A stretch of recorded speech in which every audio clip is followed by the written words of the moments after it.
Welcome to বিদঙ্ক.com। আমি সঙ্গীতা, তোমাদের ম্যাথসের teacher. চলো দেখা যাক কি প্রবলেম আছে সলভ করার জন্য। 1/9কে দশমিক ভগ্নাংশে প্রকাশ করলে ভগ্নাংশটি কি হবে সেটা আমাদেরকে নির্ণয় করতে হবে। আবৃত্ত অসীম, অনাবৃত্ত অসীম, সসীম কোনোটিই নয়। চলো দেখা যাক কোন অপশনটা সঠিক হয়।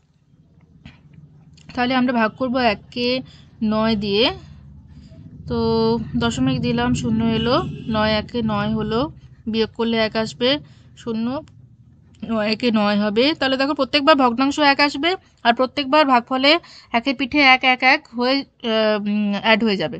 ঠিক আছে, তো তাহলে দেখো এই একটাই 0.1111 এটাই কন্টিনিউ হচ্ছে। So then we can write that 1/9 is equal to 0.1111 dash dash dash, মানে 1টাই কন্টিনিউ হচ্ছে। So then we can write this as 0.1 bar. 1 bar মানে এটা হচ্ছে নন terminating recurring.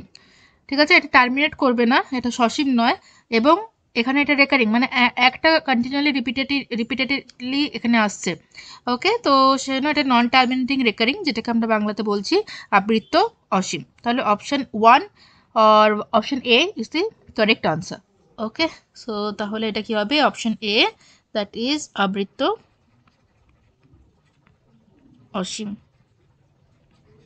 Okay, is very easy.